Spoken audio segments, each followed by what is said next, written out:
वक्त Indian media Kashmir issue को क्यों उस पे वो जिसे कहते हैं ना तेल फेंक रहे हैं। और दिल यकीन करे खून के आंसू रोता है जब पाकिस्तान को ऐसे जलता देखते हैं।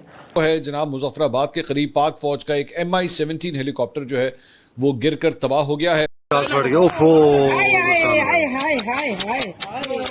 गैस फट गया, सड़ गए बेचारे, सड़ गए लाहड़ी लाहड़ी ये जड़ा सब तो बड़ा लाहड़ी लाना। पाकिस्तान ने जो फ़िज़ाई हमले किए हैं अफ़गानिस्तान के ऊपर, उसका रद्द-ए-अमल दिया है। अफ़गान तालिबान ने बदला लेने का ऐलान किया है। बलूचिस्तान में भी जो तशवीशनाक गाड़ियों के टैंकर्स पर एक दफ़ा फिर हमले हो रहे हैं।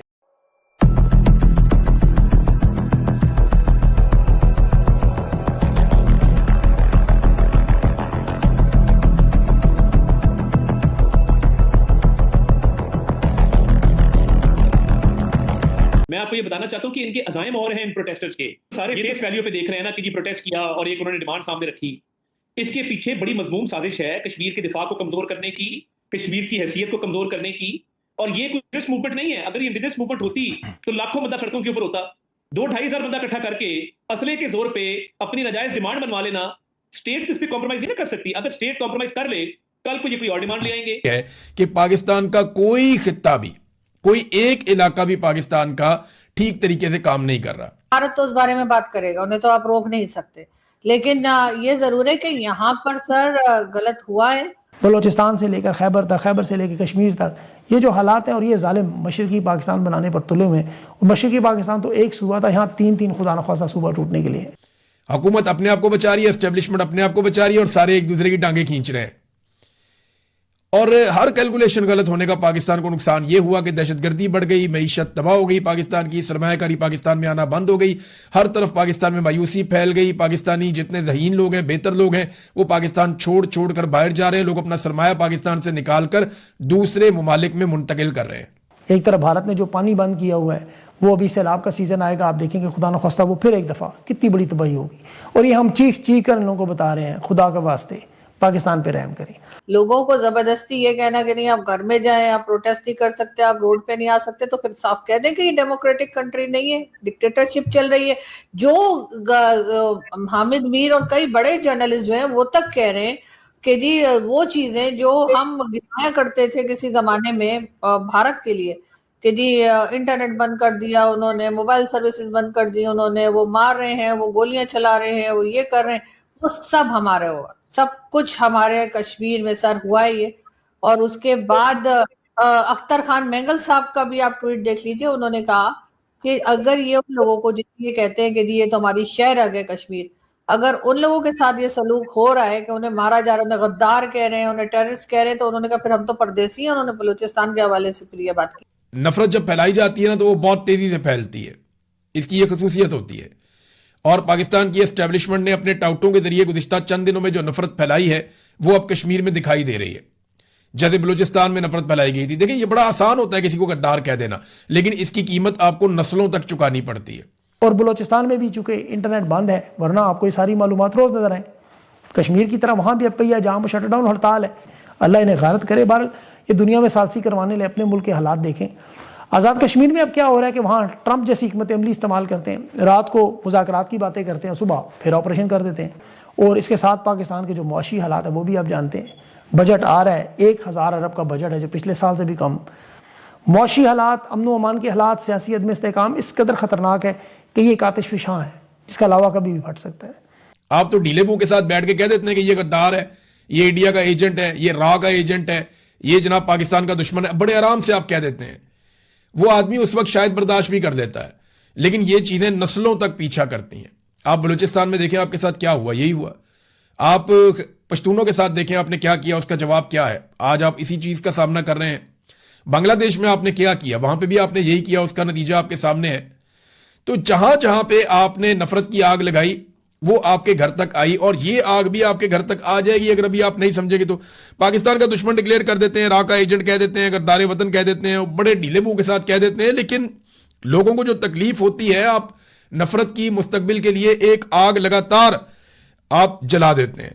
और ये खेल पाकिस्तान में सबसे ज्यादा हमेशा हमारी पंजाब की सियासी जमात नून लीग ने और पाकिस्तान की मिलिट्री एस्टेब्लिशमेंट ने खेला है, क्योंकि पाकिस्तान की मिलिट्री एस्टेब्लिशमेंट में ज्यादातर लोग पंजाब से ही होते हैं और एक नून लीग जो है वो पंजाब की एक पॉलिटिकल पार्टी है और नून लीग ने हमेशा नफरत का कार्ड खेला है। कभी जाग पंजाबी जाग का इन्होंने नारा लगाया, कभी इन्होंने पंजाब के नाम के ऊपर सियासत की, कभी नफरत फैलाई, कभी सिंधियों को कमतर कहा, कभी इन्होंने महाजरों के खिलाफ आग उगली, कभी इन्होंने बलोचों को बहुत बुरा भला कहा, कभी पश्तूनों के खिलाफ नफरत की आग जलाई, अब कश्मीरियों के खिलाफ जो हो गए।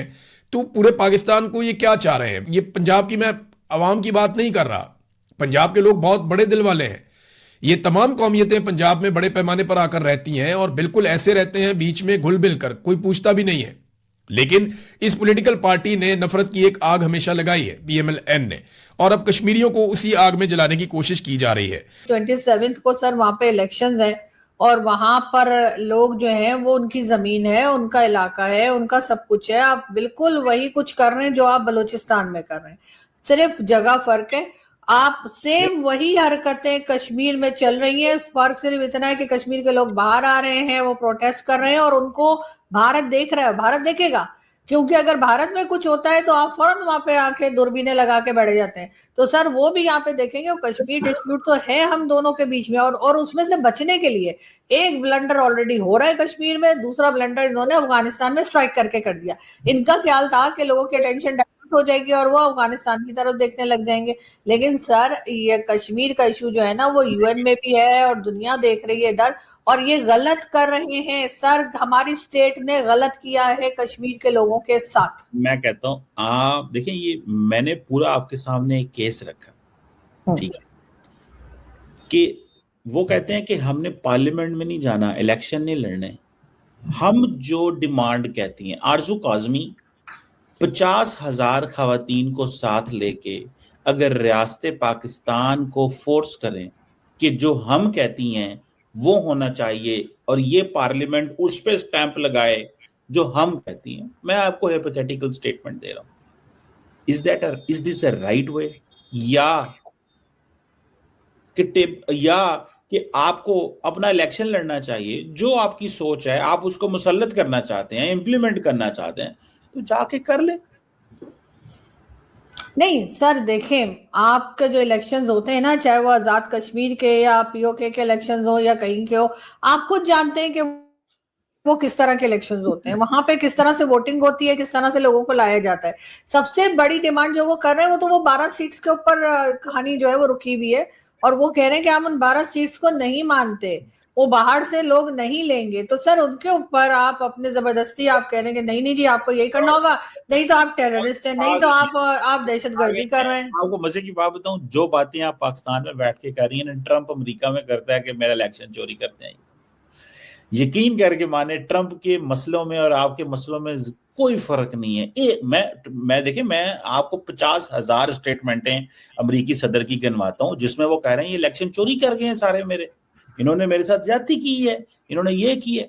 सवाल ये है, कश्मीर में भी यही बातें हो रही हैं, वेस्ट बंगाल में ममता बनर्जी भी यही बात कर रही है और वाशिंगटन DC में पाइन ट्रंप भी यही बातें कर रहे हैं। मिन्नू दसो मैं किथे जावा, किदे कोलो पूछा किदा इलेक्शन ठीक है। अगर ममता बनर्जी, राहुल गांधी यही बातें करें और ट्रंप साहब भी यही बातें करें और कश्मीर के लोग भी यही बातें करें, मैडम मैं समझता हूं जो आप बात कर रही हैं ना कि ये कश्मीरी लोग या फलाना लोग, और आपने अफगानिस्तान का जिक्र किया, मुझे बड़ा अच्छा लगता है जब देखिए कितनी इंटरेस्टिंग बात है। आप लोग जो एनालिस्ट हैं माशाल्लाह बहुत खूबसूरत बात करते हैं। क्या पाकिस्तान में 10 लोग मारे गए, शहीद हो गए, हुकूमत कमजोर है, हुकूमत कुछ नहीं कर पा रही, इन दहशतगर्दों के खिलाफ ये देखो ये छूटे हुए हैं, ये जिसका दिल करता है हमला करते हैं। अच्छा, जब उनके ठिकाने पकड़ते हैं, ढूंढते हैं, वहां पे मारते हैं, हमला कर दिया अफगानिस्तान पे, वहां पे अटेंशन डिवर्ट कर रहे हैं यहाँ से। मतलब तुम लोग सर टाइमिंग्स इंपॉर्टेंट होती हैं, सर टाइमिंग्स बहुत इंपॉर्टेंट होती हैं। ये ऐसा क्यों है कि जब कश्मीर में एक तरह की आग लगी हुई है, वहां पे लोगों को मारा जा रहा है, लोग बाहर रोड के ऊपर हैं, वहां पे प्रोटेस्ट चल रहे हैं, उसी टाइम पे ना अफगानिस्तान में अटैक करना था, ना उससे पहले ना उसके बाद में। अब बाद में भी ये बैठ जाएंगे, उससे पहले भी इन्होंने इतने अरसे से इस तरह का कोई अटैक नहीं किया, लेकिन इस वक्त अचानक से इस अटैक की क्या जरूरत पेश आ गई? 2 दिन बाद भी, 4 दिन बाद भी कर सकते थे, पहले ही कश्मीर का इशू बना हुआ है।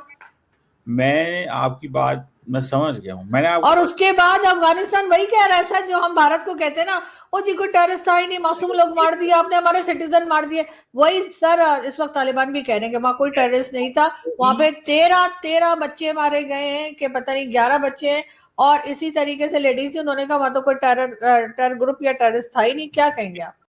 नमस्कार दोस्तों, स्वागत है आपका भारत नाउ में। दोस्तों, पाकिस्तान में बवाल थमने का नाम नहीं ले रहे हैं। एक तरफ पीओके के अंदर प्रोटेस्ट चल रहे हैं, दूसरी तरफ बीएलए पाकिस्तानी आर्मी के ऊपर हमला करके 7 टैंकरों को तबाह कर दिया।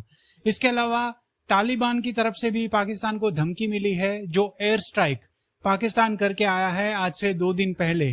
तालिबान ने खुलेआम धमकी दी है कि इसका बदला लिया जाएगा। ऊपर से भारत की तरफ से ये डर सता रहा है कि भारत ने जो पानी रोक दिया है, अगर बारिश होना शुरू हो गई और भारत ने अगर पानी छोड़ दिया तो पाकिस्तान में बाढ़ आ जाएगी। तो यहाँ पर सारी की सारी दिक्कतें जो है वो पाकिस्तान के अंदर आ चुकी है। पाकिस्तान का कोई ऐसा कोना नहीं जहां दिक्कतें ना हो। टीटीपी वाले अलग से पाकिस्तान में दिवाली मना रहे हैं, ऊपर से तालिबान वाले कब आकर ठोक कर चले जाए उसका भी कोई गारंटी नहीं। इसके अलावा एलओसी के ऊपर भी काफी ज्यादा टेंशन अभी हाल फिलहाल में चल रही है। मतलब चारों तरफ से पाकिस्तान घिरा हुआ है। बट पाकिस्तानी मीडिया के ऊपर ईरान और यूएस को लेकर चर्चाएं तेज है। पाकिस्तानी मीडिया पीओके को लेकर टोटली खामोश है। पाकिस्तानी आर्मी की तरफ से स्ट्रिक्ट वार्निंग दी गई है कि पीओके को लेकर कोई भी बात ना की जाए। बट जिस तरह से वीडियोस वहां से सामने आ रहे हैं, पूरी दुनिया के अंदर पाकिस्तान की थू-थू हो रही है। बट इन बेशर्मों को इससे कोई फर्क नहीं पड़ता। ये जो करना चाह रहे हैं ये वो करके रहेंगे। बट जिस तरह की प्रोटेस्ट और भी ज्यादा बड़े तादाद में बढ़ते जा रहे हैं, आने वाले समय के अंदर हो सकता है कि पाकिस्तान के टुकड़े भी शायद हो जाए।